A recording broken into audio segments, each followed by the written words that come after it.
The drawing room at Marwood had gone cold hours ago, and the candles had burned to nothing but wax stubs in their holders. And still Marianne Fenwick stood where she had stood for the past 10 minutes.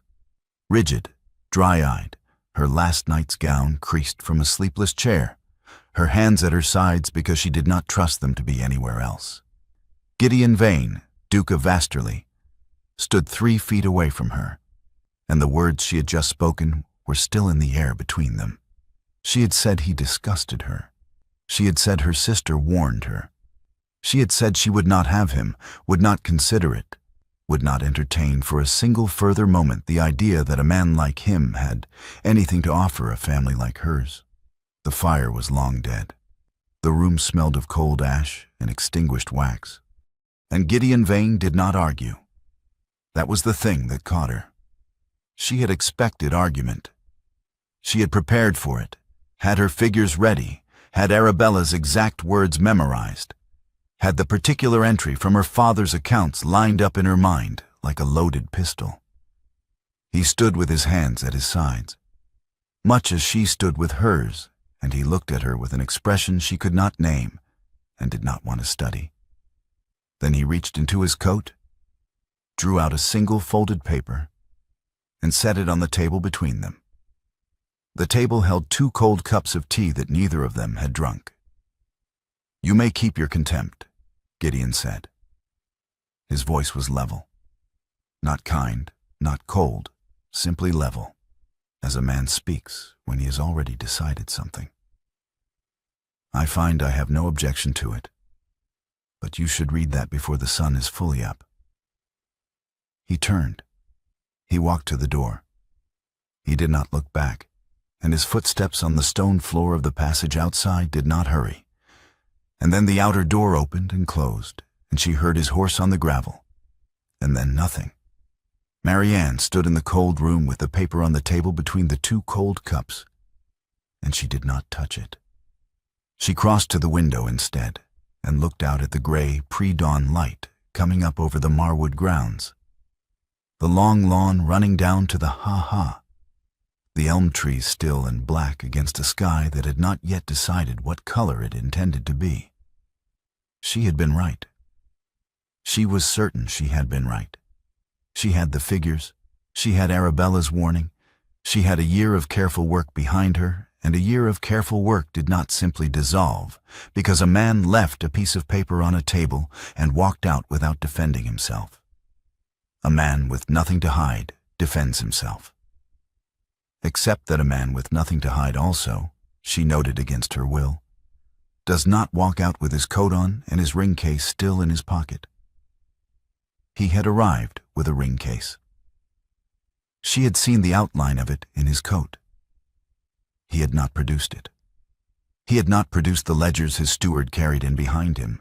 Either she had watched the steward set them on the sideboard, and she had watched Gideon never once open them, never once cite a figure, never once do the thing a man defending a financial proposition does when a woman challenges his arithmetic. He had simply listened to her. And then he had left a paper on the table and gone. Marianne turned from the window. She looked at the paper. She did not cross to it. She stood for another full minute in the dead fire room with the gray light growing at the window. And then she thought about her mother's quarterly income. Short again last month, short the month before, short for 12 months running. And she thought about the gap in her father's accounts that she had been staring at for a year. The gap that matched no expenditure she could find. The gap she had hung on Gideon Vane's name because Arabella had given her a name to hang it on, and the figures had seemed to fit. She crossed to the table. She picked up the paper. She did not open it yet.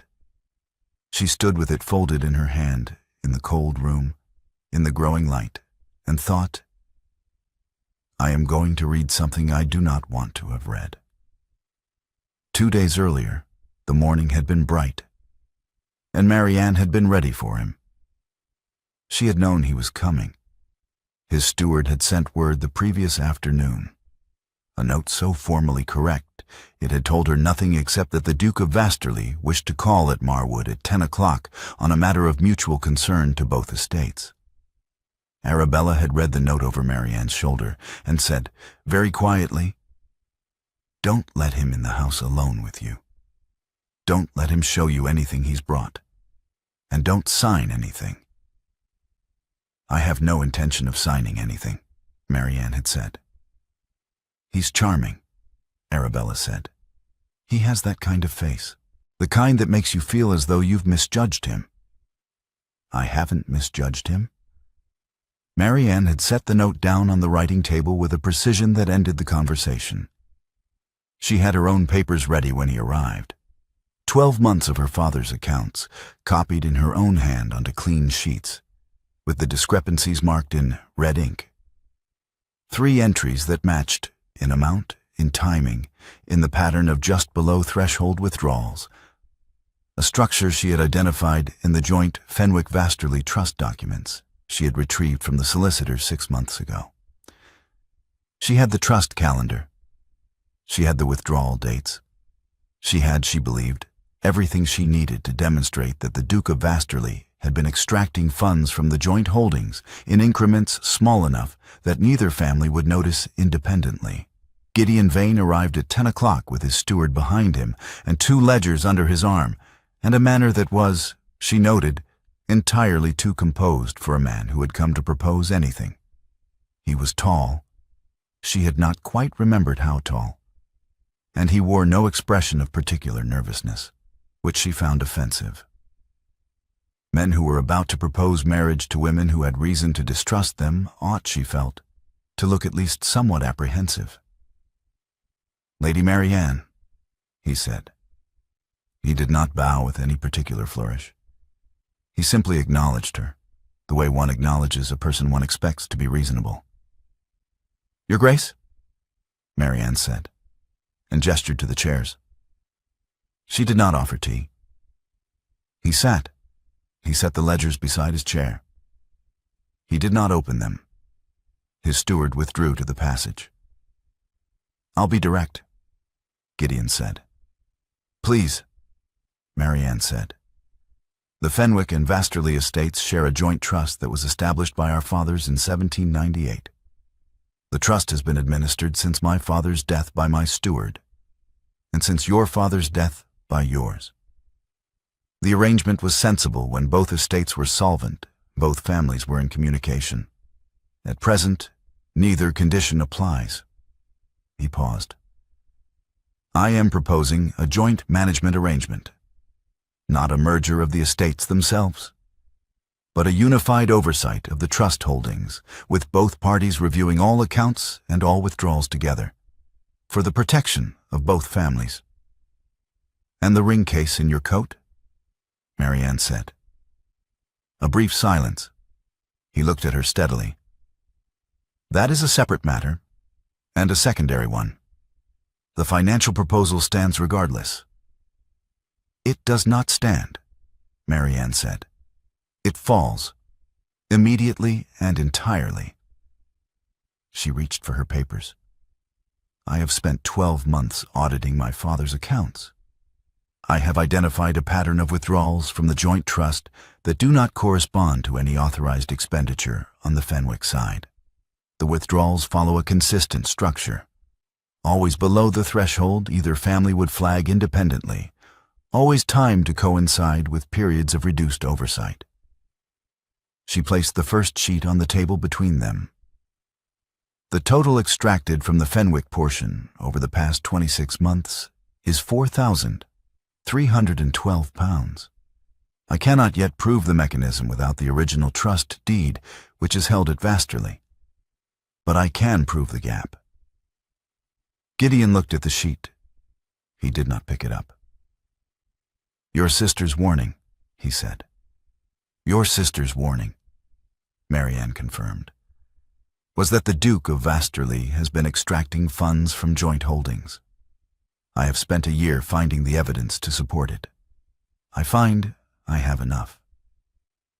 She stood.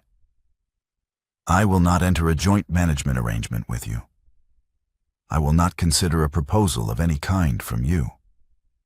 You disgust me, Your Grace, not personally, not temperamentally, but in the way that a man who steals from a dead earl's widow and her daughters disgusts a person who believes in the basic obligations of decency. My sister warned me. I should have acted sooner. The room was very quiet. Gideon sat for a moment. He had not opened the ledgers. He had not cited a single figure. He had not, she noticed with a distant flicker of unease, looked surprised. He reached into his coat and set the ring case on the sideboard. Not on the table between them, on the sideboard, as though setting it somewhere it need not be part of this conversation. Then he stood. I see, he said. I believe you do, Marianne said. He inclined his head. Not in agreement, she thought, but in the manner of a man acknowledging that a door has been closed. And he left. His steward collected the ledgers from beside the chair. Neither of them had been opened. Arabella came in from the passage not 30 seconds after the outer door closed and put her arms around Marianne's shoulders. You were right, she said. You were absolutely right, and you were magnificent. Marianne stood in her sister's embrace and stared at the ring case on the sideboard and thought, why did he not argue? She unfolded the paper at the window, in the gray dawn light, because the light was better there. It was a single page torn carefully from a document, a trust deed. She could see the formatting, the formal heading. The page showed a single withdrawal entry. The date was 3 months prior. The sum was £840, drawn against the Fenwick portion of the joint holding. There was a signature authorizing it. The signature was not hers. Marianne read the entry again. She read it a third time, because the first 2 times had not been enough to make the room stop tilting slightly. The sum, £840, matched precisely and exactly a gap in her father's accounts she had never been able to explain. She had noted it. She had stared at it. She had tried 3 different interpretations of it and discarded all 3. £840, drawn in a single transaction, in a month when her mother's quarterly income had come up short by almost exactly that amount. She sat down. The chair she had slept in was still angled toward the dead fire, and she sat in it now, in the growing morning light, with the page in her hands. The signature was not hers. It was not her mother's. It was not Arabella's. It was a name she recognized.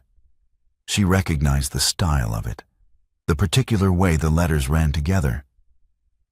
But she could not call it forgery without seeing the original trust document for comparison. And the original trust document was held at Vasterly. She could not call it proof of Gideon Vane's guilt, either. It named a mechanism, not a perpetrator. It showed a withdrawal. It showed a false signature. It did not show a hand. But the missing money was real. Her mother's income had been short for 12 months, and this page named a mechanism that she had not found in a year of looking. She sat for a long time. The light at the window went from gray to the thin pale gold of early morning. She heard the house beginning to stir. A door somewhere, a footstep on the back stairs, the distant sound of the kitchen fire being laid. She could file this away. She could treat it as another piece of an incomplete picture and wait for more evidence. She could write to the solicitor and request the original trust document through proper channels and wait 3 weeks for a response. And meanwhile, her mother's income would be short again next quarter and the quarter after. She folded the page and put it in her pocket and stood up. She sent no word ahead. She arrived at Vasterly before 9 o'clock, the page in her hand, intending to place it in front of him and watch his face. Gideon Vane's study was not what she had expected. She had expected a duke's study. Ordered, formal, the papers arranged with the help of a secretary into the appearance of competence. What she found was a room that looked as though 3 years of 2 estates' worth of accounts had been carried in and set down and never organized again. Ledgers were stacked on every horizontal surface, including a substantial portion of the floor. Correspondence covered the desk in overlapping layers. A cold cup of coffee sat on top of a stack of papers that appeared to concern the management of tenant leaseholds in the North Quarter. The fire was lit and burning well, which was the only orderly thing in the room. Gideon was standing at the desk when she was shown in. He looked at her without surprise. "I was wondering," he said, "whether you would come yourself or send a solicitor." "I came myself," Marianne said. She crossed to the desk, placed her page on top of his papers, and said, "I want to know whose signature that is." Gideon looked at the page. He reached into the stack on his left, drew out a sheet, and placed it beside hers without speaking. It was another page from the same trust deed. She could see the matching format, and it showed a withdrawal against the Vasterly portion, dated 2 months before hers, in a sum that made her breath go out of her. The signature authorizing it was Gideon's, or it was shaped like Gideon's. She looked at it more closely. "That is not your signature," she said. He answered quietly, "No, it is not." They stood on opposite sides of the desk and stared at each other. "You brought ledgers when you came to Marwood," Marianne said. "You never opened them." "Because I had not yet established whether the problem was in my accounts, your accounts, or both," Gideon said. "I wanted to see your figures before I showed you mine. You did not give me the opportunity." "You could have said that." "You were in the middle of calling me a thief," Gideon said, with a dryness that was not quite amusement. The conversational window was somewhat narrow. "Don't," Marianne said. "Not now." She picked up his page and held it beside hers. The 2 withdrawals, the 2 false signatures, the same trust document, the same structure, the same pattern of just below threshold extraction she had identified in her father's accounts. She set both pages down. "Show me your ledgers," she said. "Show me yours," he said. The steward was sent for Marianne's papers from Marwood. While they waited, she stood at the desk and went through the first of Gideon's ledgers, the one covering the joint trust accounts for the past 3 years. And she did not speak, and he did not speak. And the fire burned steadily, and the room smelled of old paper and cold coffee. When her own papers arrived, she set them out beside his in 2 parallel columns, and they stood on opposite sides of the desk and began to work. The argument came in waves. She cited a figure. He cited a corresponding figure. She named what she had taken it to mean. He named what it actually referenced. She pushed back. He produced the document that settled it. And then the positions reversed, and he was the one citing, and she was the one producing the counter-document. And neither of them gave an inch that was not forced from them by evidence. It was fast and sharp, and at no point did either of them lower their voice, and at no point did either of them say anything that was not directly about the numbers. Then they both went quiet at the same moment. Marianne had her finger on a withdrawal in the trust calendar, dated 14 months ago, that matched an entry in Gideon's ledger she had been certain was a fabrication.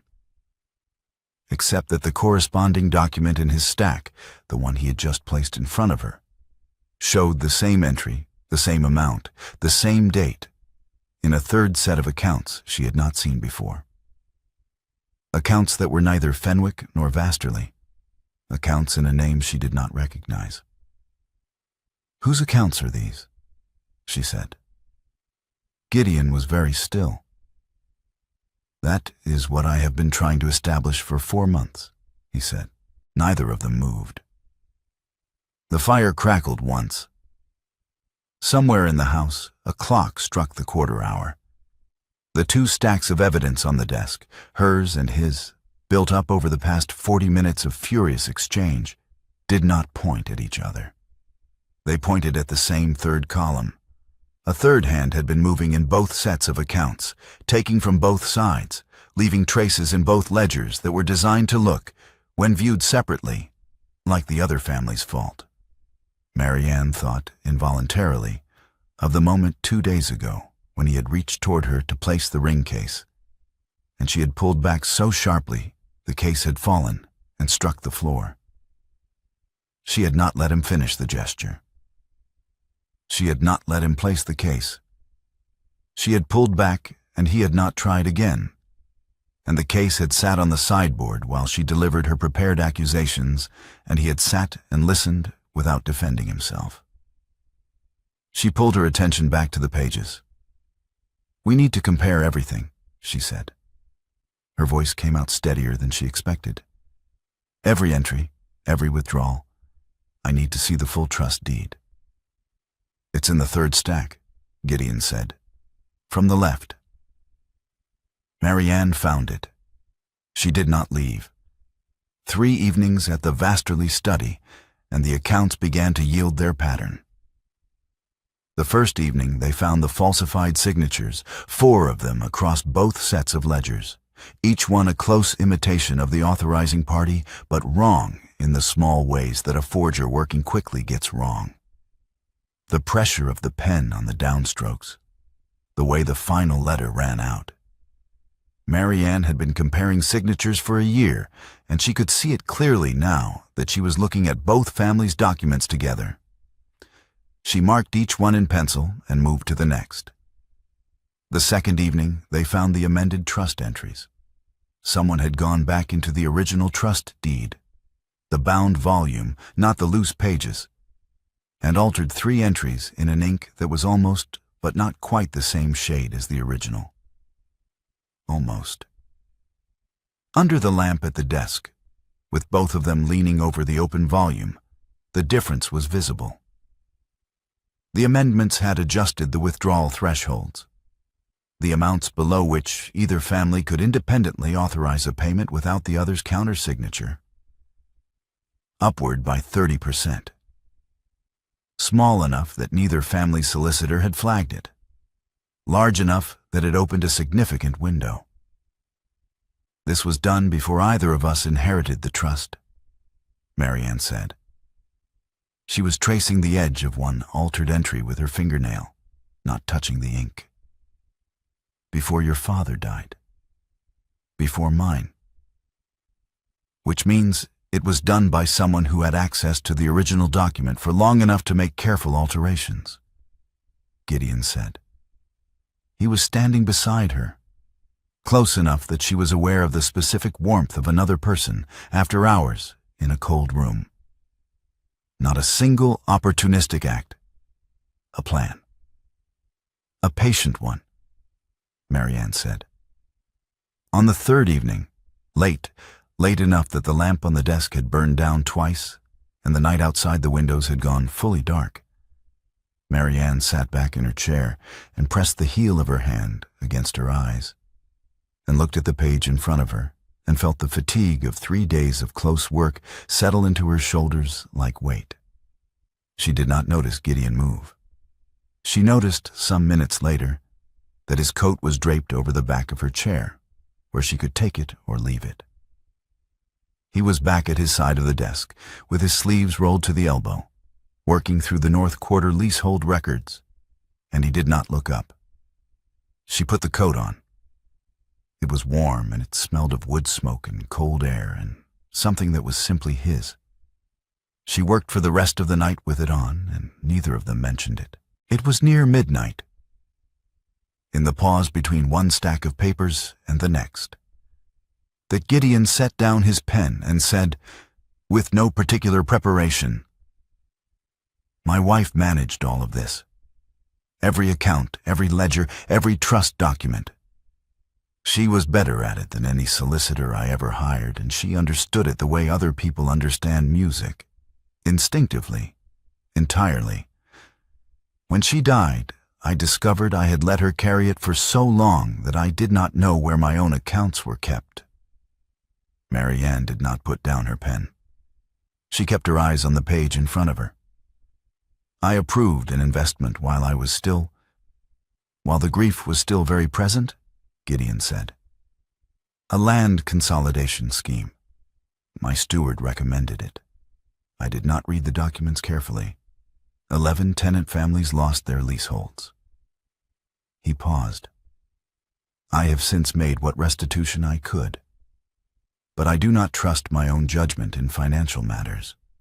I do not trust my own judgment in matters of people either, which is why I did not argue with you at Marwood when I should have. I did not know whether my reading of my own accounts was correct. I still needed your eyes on them to be certain. The fire settled in the grate. Marianne looked at the page she had been pretending to read. She did not say she was sorry for the tenants, though she was. She did not say she understood, though she was beginning to. She picked up the next page from the stack and said, "The withdrawals in the third quarter of 1821 don't match the calendar." What was the authorization structure that year? Gideon looked at her for a moment. Then he reached for his own stack. "Single signatory," he said. The amendment had already been made. They worked until 2 in the morning, and the pattern became unmistakable, and the name at the bottom of it was not yet visible, but the shape of the space it occupied was becoming clear. A week earlier, before she had known any of this, Marianne had taken a page from Creel's office. She had not called it theft at the time. She had called it prudence. Creel was the Fenwick family's steward, had been for 6 years, and she had found the page tucked into a folder in his desk during a routine account review. A page that appeared to reference the joint trust in terms she did not understand. She had taken it, intending to study it, intending to use it as further evidence against the Duke of Vasterly. She had read it 3 times, and found it opaque, and filed it in her own desk and more or less forgotten it. She retrieved it now from the desk at Marwood, and brought it to Vasterly on the 4th evening, and read it in the study with the full context of everything they had assembled over 5 evenings of cross-referencing, and understood it for the first time. "The name at the bottom of this amendment," she said. She said it aloud in the study, with the lamp burning between them and the full assembled evidence on the desk. She said it the way you say a thing you have already understood but need to hear in your own voice to make real. "It's Creel." Gideon was quiet. "Creel," Marianne said again. "Our steward. Arabella trusts him completely. He has managed the Fenwick accounts since my father fell ill. He was the one who—" She stopped. "Who gave your sister the warning," Gideon said. The room was very still. "He gave Arabella the warning about you," Marianne said. "Specifically, your name. The pattern of the withdrawals, framed as your action. She told me and I." She set the page down with a care that was almost the opposite of how she felt. "How long has he had unsupervised access to both sets of accounts?" They worked backward together through the trust calendar and the leasehold records and the amended entries, and the number they arrived at was 2 years and 4 months. 2 years and 4 months during which a single man had held the keys to both families' financial records, with no one sitting down to compare them, because he had ensured, specifically, deliberately, with a warning planted in exactly the right ear at exactly the right moment, that the 2 families would never sit in the same room long enough to do so. Marianne reached for the page with Creel's name on it. Her hand and Gideon's arrived at the same moment. His closed over hers, warm and certain, and neither of them moved for a held beat, both looking at the page, both aware of the contact. Then they both let go and continued working, and Marianne folded the page and put it in her own pocket. She did not say she'd been wrong, not yet. But the page was in her pocket, and it stayed there. The county, it turned out, had been paying attention. Marianne became aware of this gradually, through the particular social mechanism of the English countryside. A note not returned, an invitation not extended, a conversation that stopped a beat too soon when she entered a room. The refusal had become public knowledge. She had said what she said at Marwood in front of her own household staff, and households talked, and the story that circulated was that Lady Marianne Fenwick had called the Duke of Vasterly disgusting to his face and sent him away. The county's opinion on this was divided, but the division was not in her favor. A duke was a duke. A spinster of 38 was a woman who had already declined to marry once, and was now apparently declining again with unnecessary force. And the word that attached itself to her, not spoken to her face, but present in the quality of the silences, was difficult. She had built a year of careful local credibility on the strength of her management of the Marwood estate, and she could feel that credibility thinning at the edges like ice in March. She was at Marwood on a Tuesday evening when the letter came from Arabella. Arabella was staying with her mother's cousin in the village, 10 miles east, and the letter was written in her sister's hand, but with an urgency in the pressure of the pen that Marianne recognized as fear kept under control.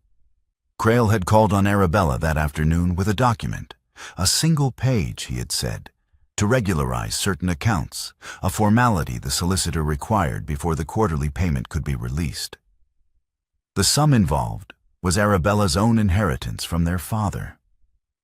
The smaller portion, the portion that had always been held separately from the joint trust. Arabella had written, "He seemed so certain it was routine. I have not signed it yet. He is calling again Thursday morning." Marianne read the letter, standing in the passage with her coat still on.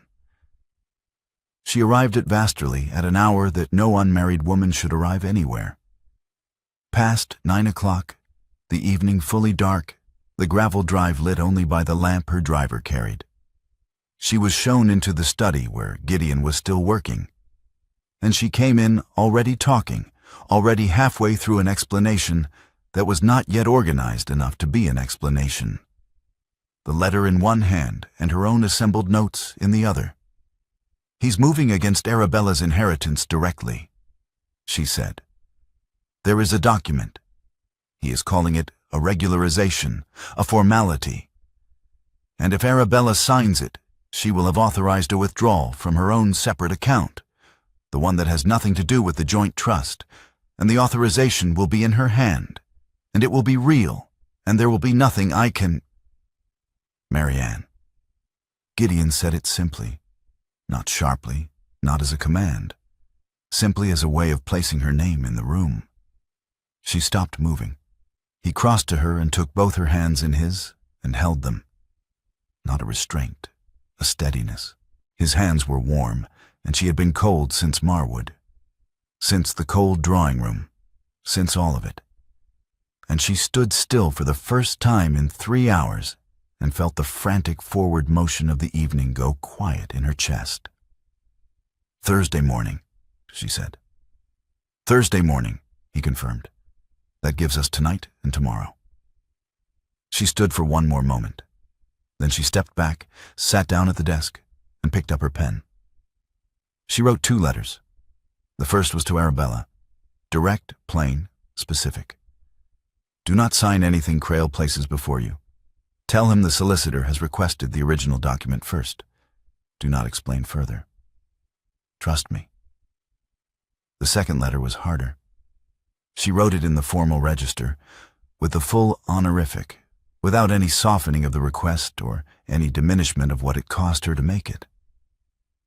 "Your Grace, I am writing to ask for your help.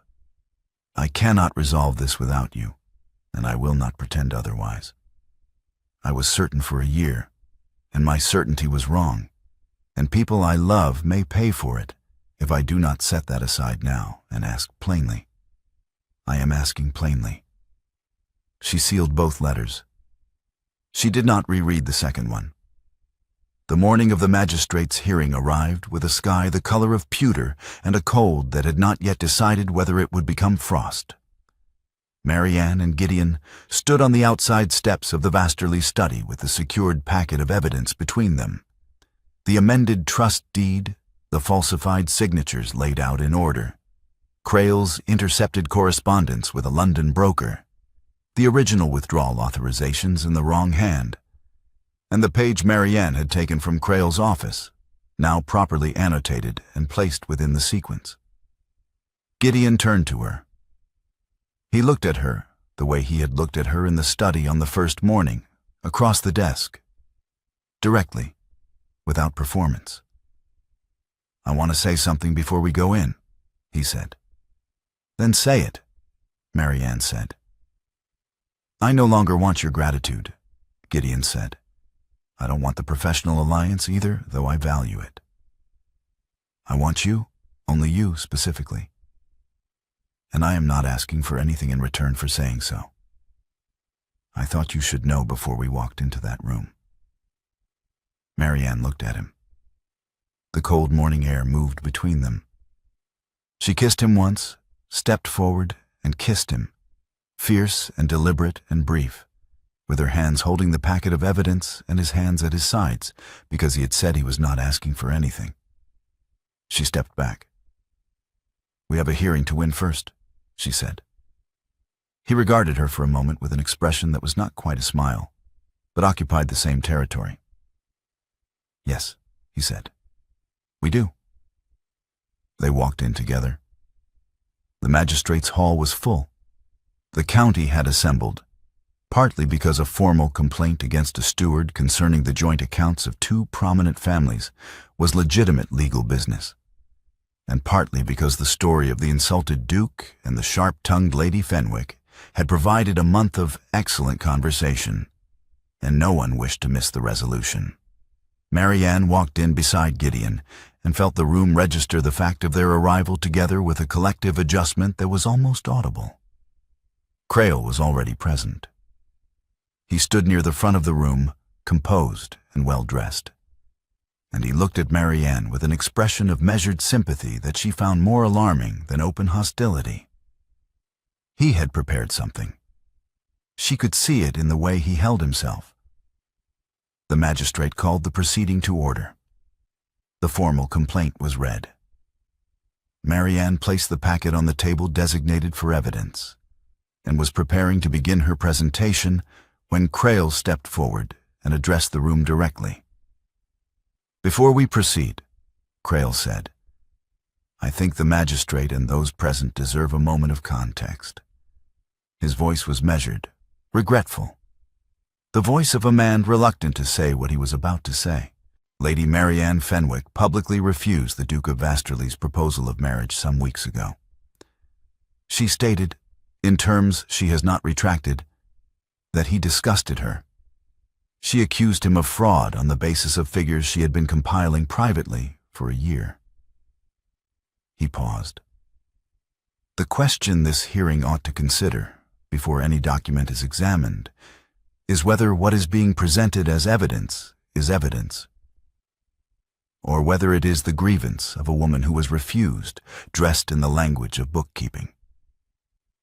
The room shifted, not dramatically, not with noise or movement, but Marianne felt it, the way you feel a current change direction in water. Several people who had been looking at her turned away. The magistrate's expression became careful in the particular way of a man who does not wish to be perceived as having decided anything prematurely. Crail had not finished. "Lady Marianne is a capable woman," he said, with the warmth of a man paying a genuine compliment. "She has managed Marwood admirably in difficult circumstances, but she refused the Duke publicly, in her own words, and then embarked on an investigation that has led her here. To accuse the man she refused of the precise crime she accused him of before she had any evidence at all. The magistrate might ask himself what kind of certainty precedes its own proof. He stopped. He returned to his place. He did not look at Marianne again. The room was very quiet. Marianne did not move for a moment. She looked at the packet of documents on the table. She thought about the 12 months she had spent building a case against the wrong man. She thought about the cold drawing room at dawn, and the paper on the table, and the year of certainty that had been, in its foundations, a year of error. Then she opened the packet. "I will address Mr. Crale's remarks," she said, in the flat, precise voice she used when she was most certain. And she was, now, more certain than she had ever been in her life. "I will address them with documents, because documents do not have grievances." She began with the trust deed. She walked the magistrate through the amended entries, the altered thresholds, the change in ink, the dates that placed the amendments before either family's current steward had held the position. She placed the original pages beside the amended pages and invited the magistrate to observe the difference with his own eyes. She moved to the falsified signatures. 4 of them, each one placed beside a genuine example from the same period, the differences marked in pencil. She stated the name of the expert in question documents who had examined them and provided a written opinion, which she placed on the table. She named the sum extracted from the Fenwick accounts across 26 months. She named the sum extracted from Vasterly. She named the dates, the amounts, the authorization structure that had been quietly altered to make the extractions possible. "Mr. Crale has suggested," Marianne said, her voice unchanged, "that my accusation preceded my proof. He is correct that I was wrong about the Duke of Vasterly. I was wrong because the warning I received, the warning that directed my suspicion toward His Grace and away from the accounts themselves, came from this same Mr. Crale, delivered to my sister approximately 2 years ago, at a time when the falsified amendments were already in place and the withdrawals had already begun." She paused. "I accused the Duke of Vasterly publicly and in error. My accusation was built on information this same man provided and shaped. The Duke's conduct throughout the investigation, including his decision to share his own accounts with me when I arrived at Vasterly prepared to condemn him, has been without fault. I state this as a matter of evidentiary record, not as a personal matter." She placed the final document on the table. It was Crale's own letter to a London broker, dated 3 weeks before the first falsified trust amendment, discussing the anticipated proceeds of a joint account extraction from 2 entangled estates, and the broker's commission for managing the funds. Crale had written it in his own hand, on paper with his own name at the top, with the confidence of a man who believed both families would spend the next 5 years blaming each other. Crale's composure did not break all at once. It went in stages. First the stillness that was too deliberate, then the shift of weight, then the moment when he looked at the letter on the table and understood that she had it, that it had been in her possession, that everything he had built on the assumption of the 2 families' mutual distrust had been dismantled by the one thing he had not accounted for: the 2 families sitting down together. The magistrate ruled before noon. The Fenwick accounts were restored. The Vasterly accounts were restored. The fraudulent amendment to the trust deed was voided. The tenant families whose leaseholds had been consumed by the investment approved during Gideon's grief. The investment Crale had recommended, the investment Crale had steered, received a formal finding in their favor and a direction for restitution from the recovered funds. Crale was taken from the hall by the magistrate's officer. Arabella was in the gallery. She had come without telling Marianne she was coming, and she sat in the 3rd row with her hands folded in her lap. and when it was over, she did not say anything. She came down from the gallery and found Marianne at the evidence table and took her hand and held it. And Marianne stood in the now emptying hall with her sister's hand in hers and felt something that had been braced against impact for a very long time, slowly, carefully, release. 2 months later, the Marwood Terrace in the long evening light of summer was a different place from the cold drawing room where the story had begun.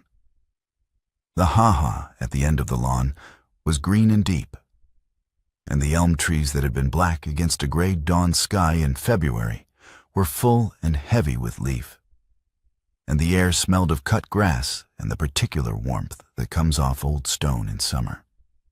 The joint trust ledger, newly rebound, honestly kept for the first time in 2 years and 4 months, sat closed on the garden table beside a lamp that had been lit against the coming dark.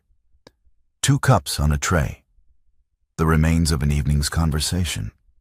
Inside the room where the cold drawing-room scene had begun, the room with the dead fire and the burned-out candles and the paper on the table. A lamp burned steadily behind the window glass, and the light it cast onto the terrace was warm and even and without the quality of crisis. Marianne Fenwick had spent 14 years constructing a life in which she needed no one and trusted her own judgment above all things. And her own judgment had been wrong. And she had said so in public in front of the assembled county, with her hand on a stack of documents and her voice flat and certain. And the sky had not fallen. What had fallen was Crail. What had been restored was her mother's income and her sister's inheritance and 11 tenant families' right to the land they worked. What had been chosen, in her own terms, at her own pace, without anyone asking her to be different from what she was something she had sworn for 14 years she would not choose. The next morning's light came in from the east over the Marwood grounds, pale and unhurried, and found the ledger on the table and the 2 cups on the tray and the lamp inside burning down to its last hour, and a door that was neither described as open nor shut, because some things do not require a verdict. Only the morning after, and the light, and the evidence of 2 people who had found their way to the same table.